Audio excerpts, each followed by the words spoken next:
नमस्कार, मेरा नाम है सुमित सिंह मेहता। हाजिर हूँ आपके सामने एडवांस क्लासिकल मैकेनिक्स से रिलेटेड एक और नया लेक्चर लेके।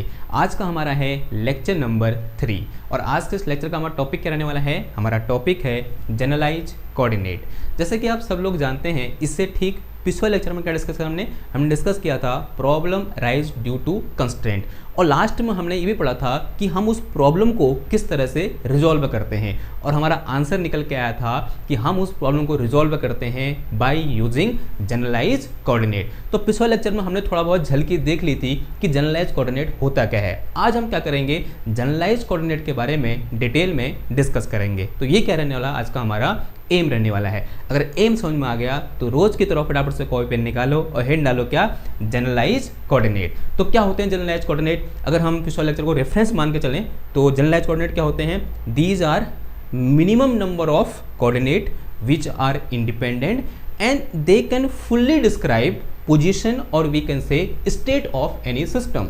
यानी मिनिमम नंबर ऑफ कोऑर्डिनेट जो क्या होंगे, इंडिपेंडेंट होंगे, और साथ ही साथ वो minimum number of independent coordinate उस सिस्टम की पोजीशन को या बोल सकते हैं उसकी स्टेट को फुल्ली या कंप्लीटली क्या कर सकते हैं, डिस्क्राइब कर सकते हैं। और वही मैंने क्या कर दिया, लिख दिया यहाँ पर, और वही कोऑर्डिनेट क्या कहलाते हैं, हमारे जनरलाइज कोऑर्डिनेट कहलाते हैं। एक बार जो लिखा है पढ़ लें, फिर आगे एग्जाम्पल देखेंगे और उससे बेहतर तरीके से जो जनरलाइज कोऑर्डिनेट है उसकी फील लेंगे। ठीक है, क्या लिखा हमने? Generalize coordinate are set of independent coordinates that can fully describe the motion of system। ठीक है, सिंपल सी डेफिनेशन है। अब समझते हैं। देखो, उससे पहले रिप्रेजेंटेशन ऑफ या फिर किस तरह से हम जनरलाइज कोऑर्डिनेट को डिनोट कर सकते हैं।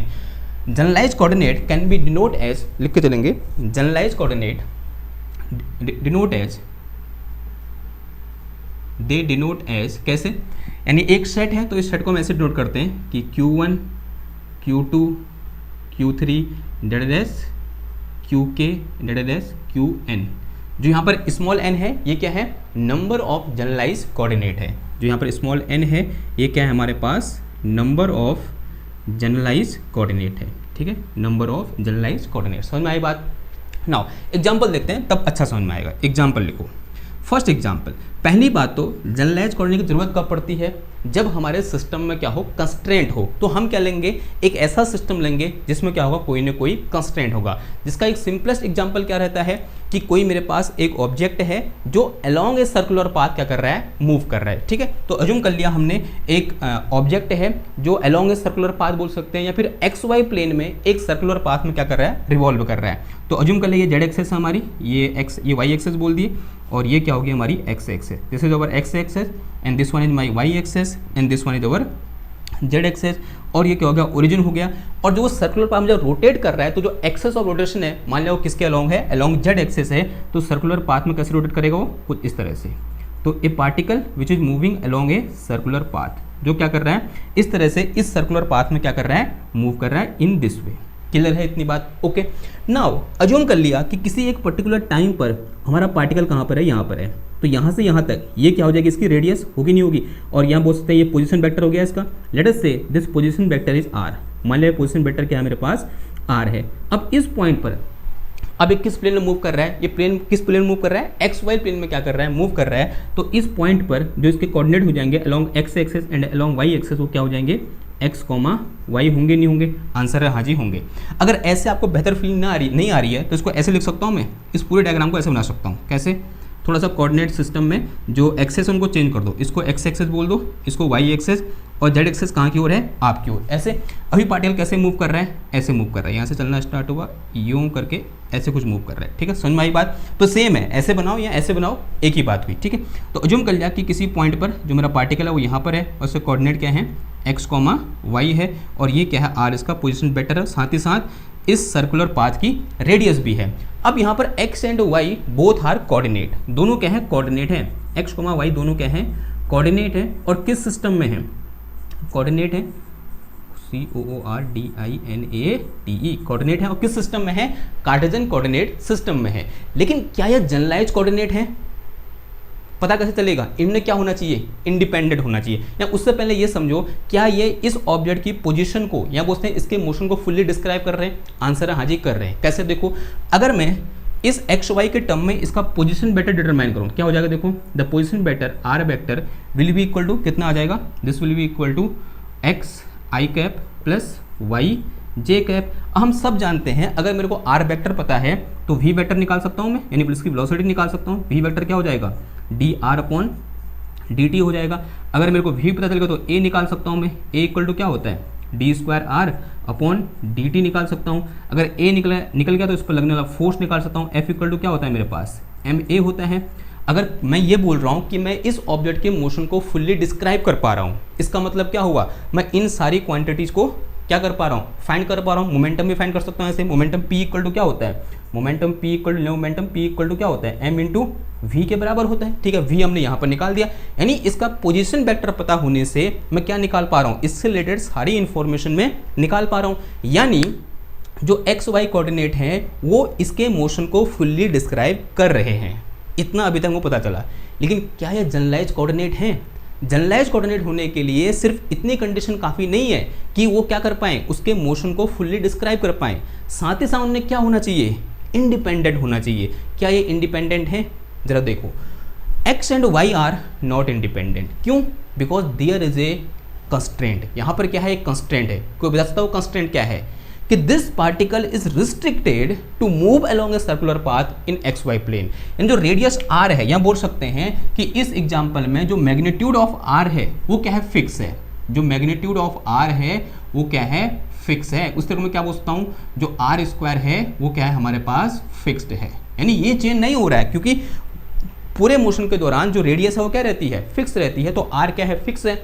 And this r is related with x and y. कैसे रिलेटेड है देखो, अगर यहाँ मैं पाइथागोरस लगाऊंगा तो यहाँ से यहाँ तक ये क्या हो जाएगा, एक्स हो जाएगा, और यहाँ से यहाँ तक ये क्या हो जाएगा, वाई हो जाएगा।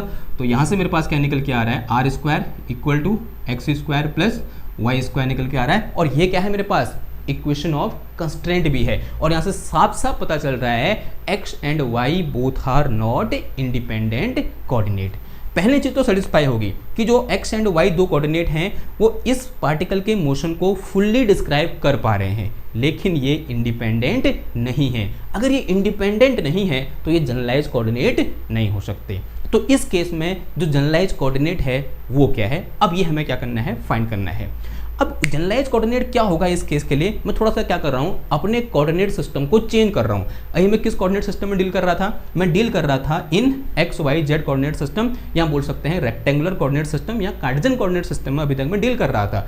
अब मैं अपने कोऑर्डिनेट सिस्टम को शिफ्ट कर रहा हूँ और कहाँ जा रहा हूँ, किसके पास जा रहा हूँ मैं, सिलेंड्रिकल कोऑर्डिनेट सिस्टम के पास जा रहा हूँ। अब ये कोऑर्डिनेट सिस्टम क्या क्या होते हैं, Cartesian coordinate system, spherical coordinate system और सिलेंडर कोऑर्डिनेट सिस्टम। मैंने तीनों पढ़ा रखे हैं वेक्टर एनालिसिस वाले चैप्टर में। आप उसको पहले वहाँ जाके देखिए और तब जाके यहाँ आइए, तभी आपको यहाँ पर क्या होगी, एक अच्छी फील आएगी और आपको लगेगा कि हाँ मुझे आ रहा है। अगर आप बिना वो लेक्चर देखे यहाँ पहुँच गए तो ये नहीं कह रहा कि बिल्कुल समझ नहीं आएगा, लेकिन थोड़ा बहुत आपको समस्या का सामना यहाँ पर करना पड़ सकता है। बहरहाल क्या बोला मैंने, मैं जस्ट क्या कर रहा हूँ, बस मोशन सेम है, सेम पार्टिकल है, सेम तरीके से मूव कर रहा है, बस मैंने क्या चेंज कर दिया यहाँ पर, जो कोऑर्डिनेट सिस्टम है वो चेंज कर दिया। कहाँ जा रहा हूँ मैं, किस कोऑर्डिनेट सिस्टम में जा रहा हूँ, सिलेंड्रिकल कोऑर्डिनेट सिस्टम में जा रहा हूँ। किसमें, सिलेंड्रिकल कोऑर्डिनेट सिस्टम में चला गया मैं। अब सिलेंड्रिकल कोऑर्डिनेट सिस्टम में जैसे यहाँ क्या होते हैं, एक्स वाई जेड कोऑर्डिनेट होते हैं, तो सिलेंड्रिकल सिस्टम में क्या होते हैं, एस फाई जेड होते हैं। क्या होते हैं, एस होता है एक फाई होता है और एक जेड होता है। ठीक है, जेड वही है जो कहाँ है, कार्टेशियन कोऑर्डिनेट सिस्टम में है। जो एस है वो क्या होता है, this is perpendicular distance of particle from x axis. जो एस क्या होता है, s is perpendicular distance of particle from x axis होता है। और फाई क्या होता है, phi is angle made by this radius r from x axis. यानी एक्स एक्सिस से जो रेडियस आर है उसने कितना एंगल बनाया है वो क्या होता है, हमारा फाई होता है। ये बात समझ में आई आपको? ओके, अगर ये बात समझ में आई तो थोड़ा सा यहाँ पर मैं क्या बनाता हूँ, कोऑर्डिनेट सिस्टम बनाता हूँ। तो ये मेरे पास क्या है, जेड एक्सेस बोल दिया, इसको मैंने वाई एक्सेस बोल दिया, और ये मेरी क्या होगी, x axes. This one is x axes, this one is y axes and this one is z axes. और किस कोऑर्डिनेट सिस्टम में डील कर रहे हैं हम यहाँ पर, सिलेंड्रिकल कोऑर्डिनेट सिस्टम में क्या कर रहे हैं, डील कर रहे हैं। और सेम पार्टिकल है, अभी कैसे मूव कर रहा है, एक्स वाई प्लेन में क्या कर रहा है, मूव कर रहा है। लेकिन कोऑर्डिनेट सिस्टम कौन से वाले यूज करने हैं, एक्स वाई जेड वाले। ठीक है, अब मैं अज्यूम कर रहा हूँ कि मैं कहाँ पर हूँ, जेड इक्वल टू 0 पर हूँ। जो मेरा सर्कुलर पाथ है वो कहाँ पर है, जेड इक्वल टू 0 पर है। तो पहली चीज तो फिक्स होगी कि यहाँ पर जेड इक्वल टू कितना है, 0 है। तो दिस इज फिक्स, पहली चीज फिक्स कर दी। दूसरा, एस क्या होता है, s is perpendicular distance from z axes, z axes से परपेंडिकुलर डिस्टेंस। अब यहाँ पर जेड एक्सेस है और अगर मैं यहाँ से परपेंडिकुलर डिस्टेंस खींचूँ, ये हो जाएगी, होगी नहीं होगी बताओ? तो दिस इज परपेंडिकुलर डिस्टेंस, थोड़ा सा इधर को बनाऊँ तो एस को मैंने उठा के कहीं यहाँ बना दिया, ठीक है। दिस एस इज, ये एस जो है वो क्या है, this is perpendicular distance from z axes, ये जेड एक्सेस है ये करके, और जो एस है वो ऐसे आपकी ओर है यूँ करके, ठीक है। कहाँ से खींचा है ये, जेड इक्वल 0 से यहाँ पर से खींचा है एस यूँ करके, ठीक है। तो this is s is perpendicular distance from z axes, clear है बात ना, जो कि इस सर्कुलर पाथ की रेडियस के बराबर है फॉर दिस पर्टिकुलर केस। और यहाँ पर ये जो एंगल है जो एस बनाएगा किससे, यहाँ पे जो उसकी रेडियस है बनाएगी किससे, एक्स एक्सेस से, या बोलते जो एस बनाएगा कहाँ से, एक्स एक्सेस से, तो this is equal to phi, ये किसके बराबर है मेरा, फाई के बराबर है।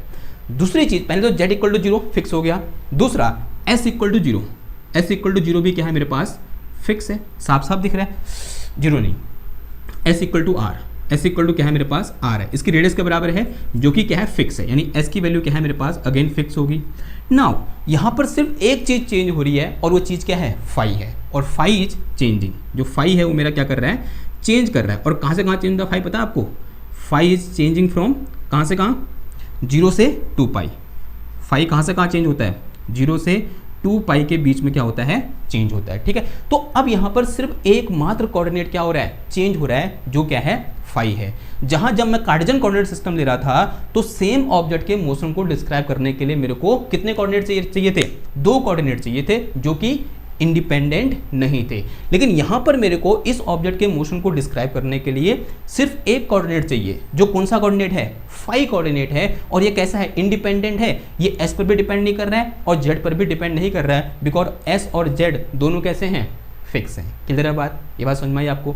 Okay, it mean this phi is independent, जो फाई है मेरा वो कैसा कोऑर्डिनेट है, एक इंडिपेंडेंट कोऑर्डिनेट है, साथ ही साथ इस ऑब्जेक्ट के मोशन को क्या कर रहा है, फुल्ली डिस्क्राइब कर रहा है। साफ साफ पता चल रहा है 0 से 2 पाई, यानी कैसे घूम रहा है वो, ऐसे सर्कल में रिवॉल्व, यानी जब एक कंप्लीट चक्कर लगेगा कितना डिग्री, 2 पाई, यानी 0 से 2 पाई क्या करेगा, ये वेरी करेगा, ठीक है। ऐसे घूमेगा, फिर यहाँ पर 0, फिर 0 से 2 पाई, 0 से 2 पाई, यानी क्या कर पा रहा है, इस ऑब्जेक्ट के मोशन को फुल्ली डिस्क्राइब भी कर पा रहा है। It mean this phi is generalise coordinate. तो इस ऑब्जेक्ट के मोशन के लिए जो फाई है वो क्या है, एक जनरलाइज कोऑर्डिनेट है। तो here this phi is generalise coordinate, ये जीसी है हमारे, ठीक है। क्लियर है इतनी बात आपको? ओके ना, अगर इतनी बात क्लियर हुई, थोड़ा सा मैं यहाँ पर और कैलकुलेशन कर सकता हूँ। देखो, जैसे अगर मैं ये बोलूँ यहाँ से लेकर यहाँ तक की डिस्टेंस, इसको मैं क्या बोलूँगा, x, और अगर मैं यहाँ से नॉर्मल खींचूँ यूँ करके, तो this distance from here to here, तो this will be equal to क्या हो जाएगा बताओ, s cos फाई होगा नहीं होगा बताओ,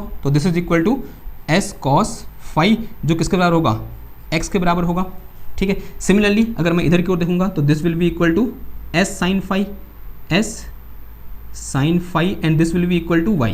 तो एक चीज़ यहाँ से पता चली कि जो यहाँ पर इसके कार्टेशियन कोऑर्डिनेट थे x और y, वो क्या है, इस जनरलाइज कोऑर्डिनेट से रिलेटेड हैं बाया दिस रिलेशन। तो यहाँ से x इक्वल टू कितना आया, s cos फाई, और y इक्वल टू कितना आ गया, s sin फाई। क्या पता चल रहा है यहाँ से कि s and y both are a function of generalise coordinate. क्या पता चला कि x and y both are function of generalise coordinate, ठीक है। जनरलाइज कोऑर्डिनेट वो क्या है इस केस में, फाई है, दोनों किसके फंक्शन है, फाई के फंक्शन है। इसको मैं शॉर्ट में ऐसे भी लिख सकता हूँ, this x is a function of phi and this y is also a function of phi and here phi is a generalized coordinate। यहाँ पर जो phi है वो क्या है, हमारा एक generalized coordinate है। अब ये मत कहना कि s का ही फंक्शन है, s का फंक्शन नहीं है, क्योंकि s क्या है हमारा, फिक्स है। क्लियर है बात, x वेरिएबल नहीं है इस केस में, x क्या है हमारा, फिक्स है, यानी कांस्टेंट है। क्लियर है बात। तो ये क्या हो गया हमारा जनरलाइज कोऑर्डिनेट, यानी in case of this type of circular motion in x y plane. थोड़ा बहुत फील आई। अब क्या करते हैं, एक स्टेप आगे बढ़ते हैं और एक और एग्जांपल लेते हैं, और एग्जांपल लेते हैं किसका, कि जब हमारा पार्टिकल सर्कल में मूव नहीं कर रहा है, किसी एक स्फीयर के सरफेस में मूव कर रहा है, ठीक है। ए particle moving over a surface of sphere, ये मिटाऊं मैं, इसको मिटाता हूँ, ठीक है। मान लिया हमारे पास क्या है, इस तरह से एक स्फीयर है, ठीक है, और इस स्फीयर की रेडियस मैंने कुछ r बोल दी, और ये इसका सेंटर बोल दिया मैंने, ठीक है। सेंटर थोड़ा सा नीचे होगा, ये सेंटर हो गया, और अज्यूम कर लो ये मेरे पास 3 कोऑर्डिनेट सिस्टम हो गए, मतलब 3 कोऑर्डिनेट होंगे। ये मेरे पास क्या हो गया x, ये क्या हो गया y, और ये क्या होगा z, ये क्या होगा इसका ओरिजिन। और अज्यूम किया कि एक पार्टिकल है जो कंस्ट्रेंट है इसके सरफेस के अलोंग मूव करने के लिए, यानी जो पार्टिकल मैंने यहाँ पर रखा हुआ है वो क्या कर रहा है, इसके सरफेस के अलोंग मूव कर रहा है, ठीक है। जो मैंने कंस्ट्रेंट लगा दे, नीचे नहीं गिरेगा, इसके सरफेस के अलोंग क्या कर रहा है, मूव कर रहा है। हो सकता है किसी रस्सी से बांधा हो, ठीक है, तो क्या करेगा वो इसके सरफेस के अलोंग ही क्या करेगा, मूव करेगा। और ये क्या है, स्फीयर है, सर्कल नहीं है, क्या है ये, स्फीयर है, ठीक है। इतने तो समझ में आ रहा होगा आपको, क्या है ये, स्फीयर, SPHEARE, ठीक है ना। अगर मैं बोलूं कि किसी एक पॉइंट पर इसके जो कोऑर्डिनेट है वो क्या हो जाएगा बताओ, तो these coordinate are x, y, z, और यहाँ से यहाँ तक ये जो वेक्टर होगा ये क्या होगा, इसका पोजीशन वेक्टर r होगा, साथ ही साथ इसका रेडियस भी होगा। क्लियर है बात, ओके ना। अगर मैं ये बोलूँ ये जो 3 कोऑर्डिनेट में यहाँ पर मैंने लिखे हैं, क्या ये 3 कोऑर्डिनेट इस पार्टिकल की पोजीशन को या बोलते हैं इसके मोशन को कंप्लीटली डिस्क्राइब कर रहे हैं या नहीं कर रहे हैं, आंसर है हाँ जी कर रहे हैं। देखो कैसे कर रहे हैं, अगर मैं यहाँ से r लिखना चाहूँ तो r इक्वल टू कितना हो जाएगा, देखो तो this will be equal to xi cap plus yj cap plus zk cap, ऐसा कुछ हो जाएगा। अगर मेरे को एक बार किसी भी एक पार्टिकल का या ऑब्जेक्ट का पोजीशन वेक्टर पता चल जाए तो मैं उसकी वेलोसिटी निकाल सकता हूँ, मैं उसका एक्सेलरेशन निकाल सकता हूँ, मैं उसमें लगने वाला फोर्स निकाल सकता हूँ, मैं उसका मोमेंटम निकाल सकता हूँ। ये तो क्या हुआ कि मैंने इसकी मोशन को डिस्क्राइब किया, यही तो हुआ। मोशन को डिस्क्राइब करने का मतलब क्या हुआ कि उससे रिलेटेड जो वेरिएबल हैं उनको मैं फाइंड कर लूँ। तो सिर्फ एकमात्र एक पोजीशन वेक्टर के पता होने से मैं सारे और रिमेनिंग वेरिएबल में निकाल सकता हूँ, आंसर है हाँ जी निकाल सकता हूँ। अगर मैं इसके लिए r लिख पा रहा हूँ with the help of x, y, z coordinate, it mean these 3 coordinate x, y and z can completely describe motion of this object. Answer is yes. Now second question is कि x, y, z क्या ये तीनों क्या हैं, independent है, answer is no, because they are related with this r। जो r है वो क्या है, फिक्स है। पहली बात तो जो r है या फिर इसका जो मैग्नीट्यूड है वो क्या है, मेरा फिक्स है या नहीं है, आंसर आज फिक्स है। अगर r का मैग्नीट्यूड फिक्स है एंड यहाँ से मैं r स्क्वायर निकालूंगा तो आंसर कितना आएगा, तो this will be equal to x square plus y square plus z square, यानी x y z all 3 are not independent from each other, they are connected with each other by this relation। इस relation से क्या ये connected है, तो इसका मतलब है जनरलाइज कोऑर्डिनेट नहीं है कि x, y, z are not generalise coordinate. लेकिन हाँ ये उस ऑब्जेक्ट की पोजीशन को या उसके मोशन को फुल्ली डिस्क्राइब कर पा रहे हैं, लेकिन दूसरी कंडीशन को सेटिस्फाई नहीं कर पा रहे हैं। अब मुझे क्या करना है, यहाँ पर जनरलाइज कोऑर्डिनेट लिखने हैं इस सिस्टम के लिए। कैसे लिखूंगा, देखो इस सिस्टम के लिए मैं कहाँ था, एक सर्कल में मूव कर रहा था और मैंने जब x y z coordinate system लिया तो दो मेरे पास कोऑर्डिनेट निकल के आए एक्स और वाई। और जनरलाइज कोऑर्डिनेट निकालने के लिए कहाँ शिफ्ट किया, मैं सिलेंड्रिकल कोऑर्डिनेट सिस्टम में शिफ्ट किया। यहाँ पर क्या करूँगा बताओ, सिमेट्री से देखो ये क्या है, एक स्फेरिकल सिमेट्री है, तो कहाँ चले जाओ, किसके पास चले जाओ, स्फेरिकल कोऑर्डिनेट सिस्टम के पास चले जाओ। तो now in spherical coordinate system, spherical coordinate system SCS। तो स्फेरिकल कोऑर्डिनेट सिस्टम में क्या देखेंगे, तो मान लिया अगेन मेरे पास ये क्या है, उससे पहले स्फेरिकल कोऑर्डिनेट सिस्टम में किसी भी एक ऑब्जेक्ट की पोजीशन को डिटरमाइन करने के लिए जो कोऑर्डिनेट होते हैं वो क्या होते हैं, जैसे कार्टेशियन में क्या होते हैं x, y, z होते हैं, तो यहाँ क्या होते हैं, यहाँ होते हैं हमारे पास क्या r, थीटा और फाई, ठीक है, होते नहीं होते, क्या होते हैं r, थीटा, फाई। r क्या होता है, पोजीशन वेक्टर की लेंथ, और जो थीटा है वो क्या है, angle made by r from z axis, और जो मेरे पास फाई है वो क्या है कि जो इस r का प्रोजेक्शन होगा इन एक्स वाई प्लेन वो z एक्सिस से कितना एंगल बना रहा है, सॉरी एक्स एक्सिस से कितना एंगल बना रहा है। अभी समझ में आएगा। देखो मैं क्या कर रहा हूँ, सबसे पहले दोबारा से बना रहा हूँ, यहाँ पर स्क्वायर बना दिया मैंने, ओके बन गया, थोड़ा सा टेढ़ा हो गया, ये बन गया। ये क्या है, इसका ओरिजिन है, इसे क्या बोल दो y एक्सिस, ये क्या हो जाएगी हमारी z एक्सिस, और ये क्या हो जाएगा हमारा यहाँ को x एक्सिस, और इसको क्या बोल दो ओरिजिन। अब मानना पार्टिकल कहाँ पर है, इधर पर है। अगर मैं कार्टेशियन कोऑर्डिनेट सिस्टम की बात करूँ, इसके कोऑर्डिनेट क्या हो जाएंगे x, y, z हो जाएंगे, लेकिन इनकी जरूरत है ही नहीं, बिकॉज ये क्या नहीं है, हमारे जनरलाइज कोऑर्डिनेट नहीं है। अब मुझे क्या निकालना है, स्फेरिकल कोऑर्डिनेट सिस्टम का यूज करना है। पहले तो इनको डिफाइन करना है इस पार्टिकल के लिए। तो पहला r क्या होता है, r is position vector of this particle, ठीक है, ये क्या हो गया, इसका r हो गया, तो दिस इज r वेक्टर, तो ये क्या हो गया हमारा r वेक्टर निकल के आया यहाँ पर, ओके ये बात समझ में आई। नाउ थीटा क्या होता है, ये एंगल, यानी जेड एक्सिस से आर ने जो एंगल बनाया उसी को मैं क्या बोलता हूँ, थीटा बोलता हूँ। दूसरा जो मेरे पास फाई है, फाई क्या होता है, एक काम करो इस आर का प्रोजेक्शन लो, कहाँ पर, एक्स वाई प्लेन में, projection of vector r in x y plane, ठीक है ऐसे ले लेंगे। देखो यानी इसका इस एक्स वाई प्लेन में जो कंपोनेंट होगा ये हो जाएगा, उसका प्रोजेक्शन क्या आएगा बताओ, इधर की ओर, पहले इधर की ओर बताओ, जेड एक्सेस के लॉन्ग प्रोजेक्शन क्या हो जाएगा, तो this will be equal to r cos theta.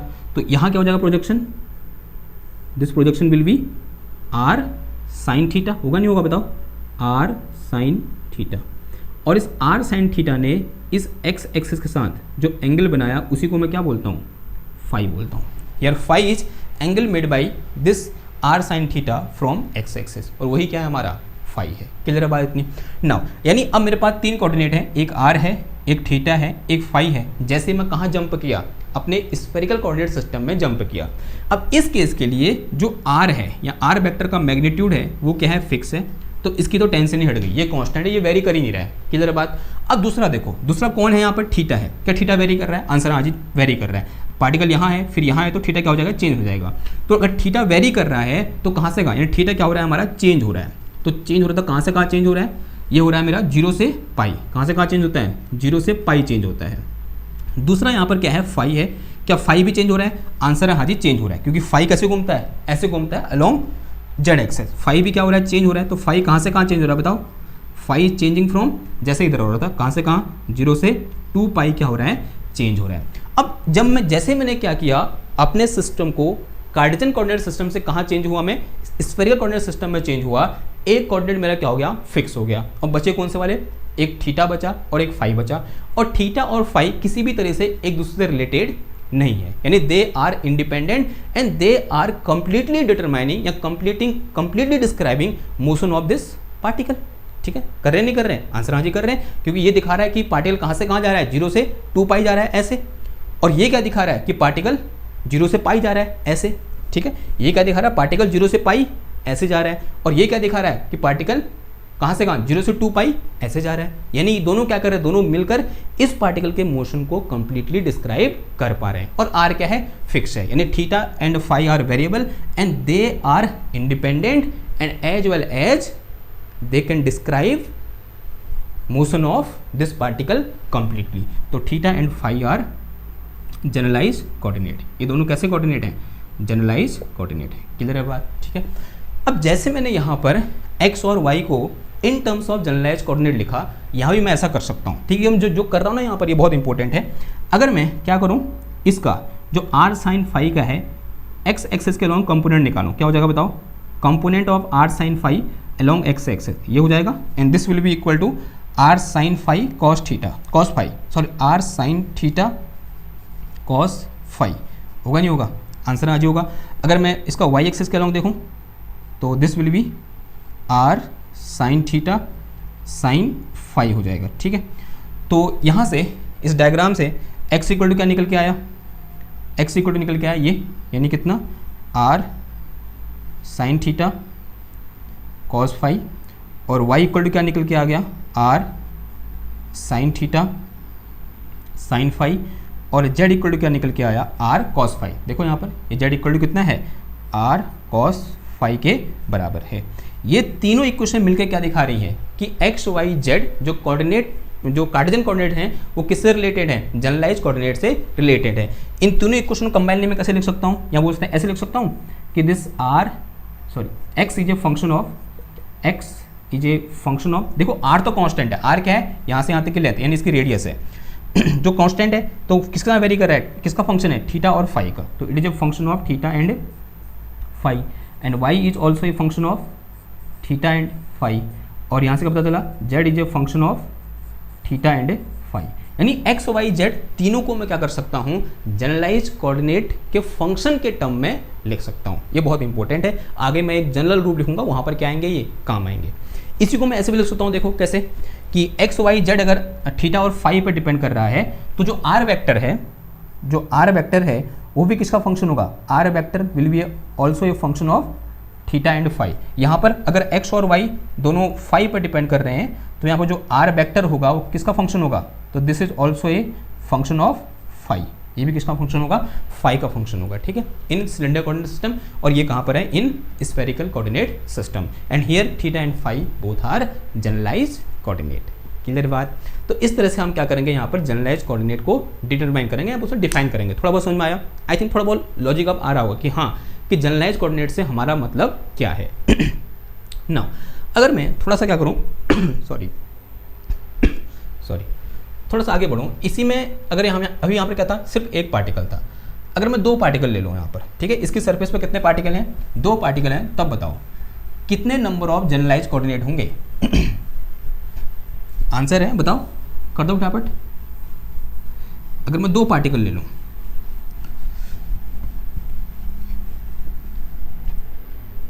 देखो कैसे निकालोगे। मान ला ये मेरे पास क्या है थोड़ा सा बड़ा बनाते हैं, सॉरी,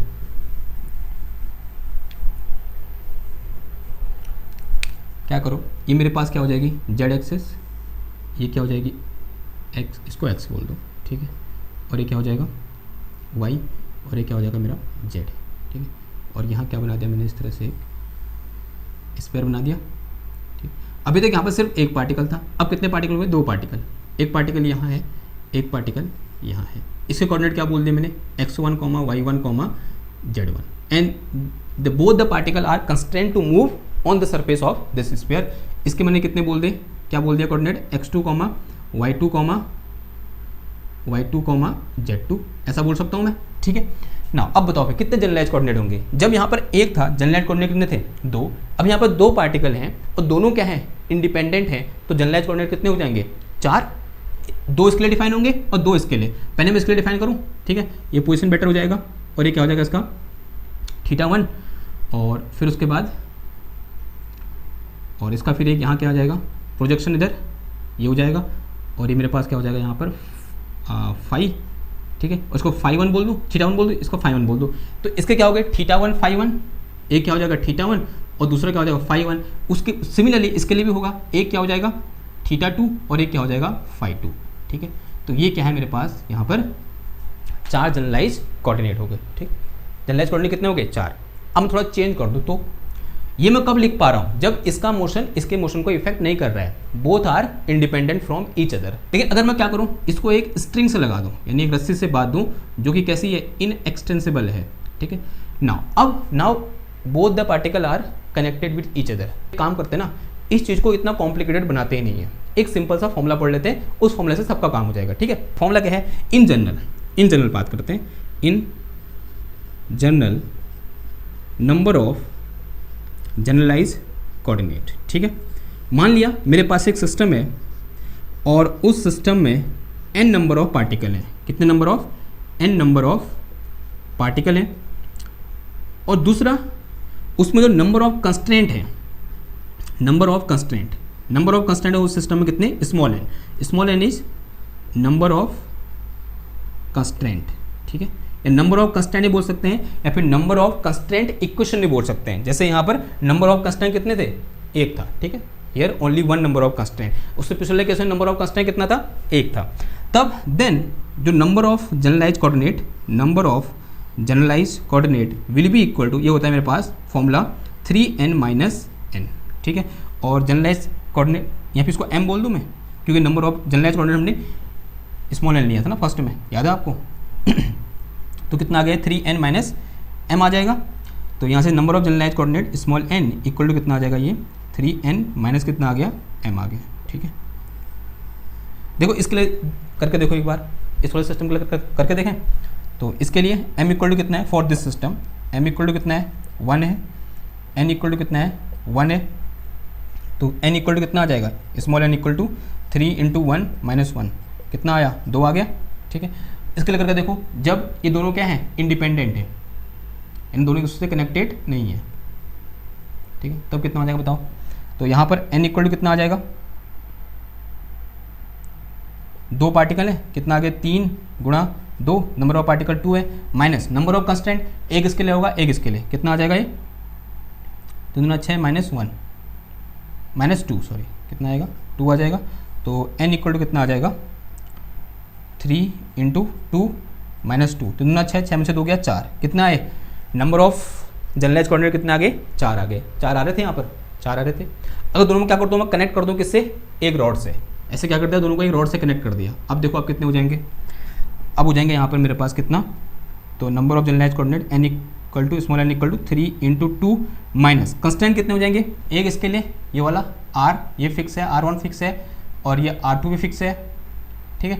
और दूसरा इन दोनों के बीच डिस्टेंस भी क्या है, फिक्स है। तो नंबर ऑफ कंस्टेंट कितने हो गए, 3 हो गए।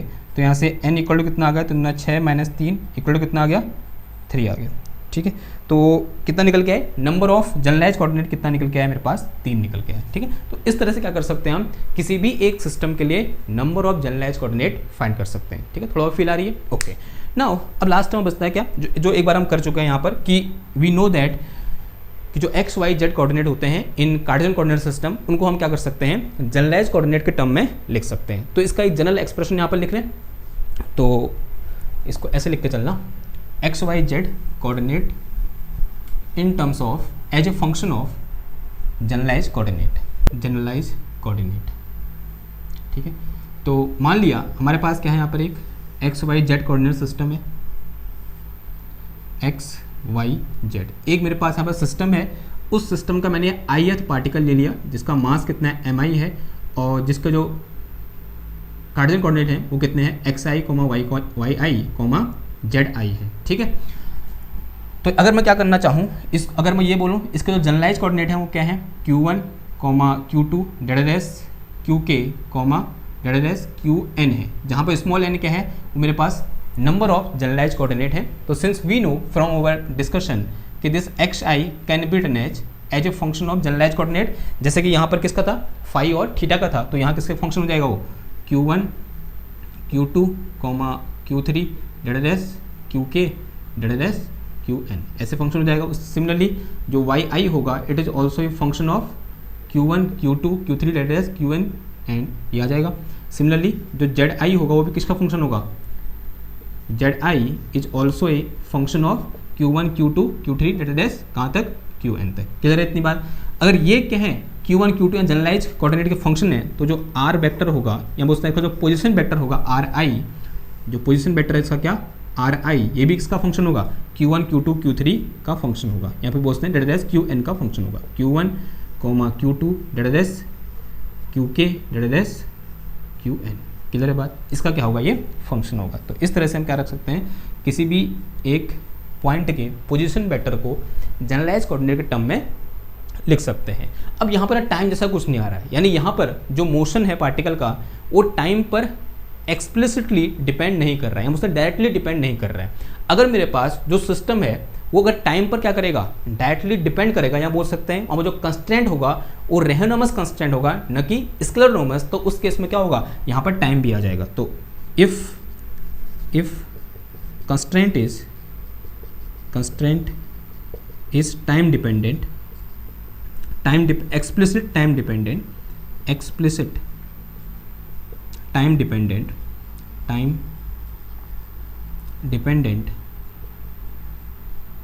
देन जो यहाँ मेरे पास ri होगा वो क्या हो जाएगा, तो this will B ri vector, तो कितना आ जाएगा ये q1, q2, qk, क्या आ जाएगा, qn, t भी आ जाएगा, ठीक है। ये कब हुआ, जब वो किस पर डिपेंड करेगा, टाइम पर एक्सप्लिसिटली, यहाँ पर डायरेक्ट डिपेंड करेगा। ओवरऑल कौन सा होगा, जब वो टाइम पर एक्सप्लिसिटली डिपेंड नहीं करेगा, ठीक है। इनडायरेक्ट डिपेंड कर सकता है लेकिन डायरेक्टली टाइम पर डिपेंड नहीं करेगा। ओके, क्लियर है बात। तो इस तरह से हम क्या करेंगे, इस चीज़ को डिफाइन करेंगे। नाउ लास्ट में यहाँ पर एक और चीज़ बचती है, हाँ एक टर्म और आता है यहाँ पर, जैसे क्या था, जनरलाइज कोऑर्डिनेट था, एक टर्म आता है क्या, जनरलाइज वेलोसिटी। क्या आता है, जनरलाइज वेलोसिटी, जनरलाइज्ड वेलोसिटी। कैसे डिफाइन करेंगे, वेलोसिटी क्या होता है, rate of change of position होता है, नहीं होता है, ठीक है। अगर मैं वेलोसिटी अलोंग एक्स एक्सेस निकालूंगा तो this will be equal to x cap, या बोलते हैं एक्स डॉट या d x upon d t, ये होगा नहीं होगा। सिमिलरली जनरलाइज कोऑर्डिनेट के केस में अगर मैं ये बोलूँ कि जनरलाइज कोऑर्डिनेट ऑफ या के एथ generalise coordinate will be equal to कितना आ जाएगा, ये डी के ओवर डी टी, होगा नहीं होगा बताओ, ऐसा लिख सकता हूँ मैं। और इसको क्या लिखता हूँ मैं, क्यू के डॉट, जो क्यू के डॉट है वो क्या है, जनरलाइज वेलोसिटी है। और उसको मैं कैसे लिख सकता हूँ, in general Q1 dot comma Q2 dot comma Q3 dot Q k dot डेस कहाँ तक क्यू एन डॉट, ठीक है, ये डॉट आएगा।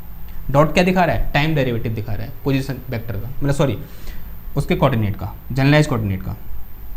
एक और चीज़ होती है यहाँ पर क्या, जनरलाइज मोमेंटम,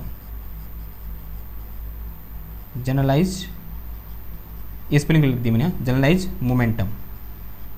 क्या होता है जनरलाइज मोमेंटम, देखो यहाँ पर जनरलाइज मोमेंटम को ऐसे डिफाइन करते हैं कि generalise momentum p k is equal to d l upon d q k dot, ठीक। जहाँ पर एल क्या है पता आपको, लैग्रांजियन, एल क्या है, लैग्रांजियन है, हम पढ़ेंगे आगे, ठीक है। अभी मैं हिंट दे रहा हूँ कि आगे ये आने वाला है हमारे पास, लैग्रांजियन, लैग्रांजियन, ठीक है। एल क्या है, लैग्रांजियन, इसकी वैल्यू क्या होती है, एल की वैल्यू होती है t minus v, kinetic energy minus potential energy, ठीक।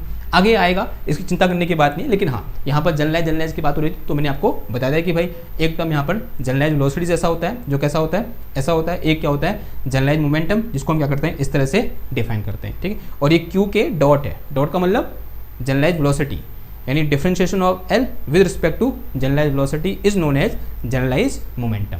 क्लियर बात, ओके। तो this is all about today's lecture. I hope आपको ये लेक्चर समझ में आया होगा। अब आने वाले लेक्चर हम किसकी बात करेंगे, डिग्री ऑफ फ्रीडम की बात करेंगे। और डिग्री ऑफ फ्रीडम आप भी पाओगे कि अगर आपको जनरलाइज कोऑर्डिनेट समझ में आया है तो डिग्री ऑफ फ्रीडम भी समझ में आ ही जाएगा, क्योंकि दोनों क्या हैं, सिमिलर हैं, ठीक है। मतलब ज़्यादा दोनों में डिफरेंस नहीं है, दोनों सेम चलते हैं यूँ करके, यानी दोनों के लिए फॉर्मूला भी क्या होगा, सेम होगा। तो मैं मिलता हूँ आपसे नेक्स्ट क्लास में एक और नए टॉपिक के साथ, तब तक के लिए थैंक यू, धन्यवाद।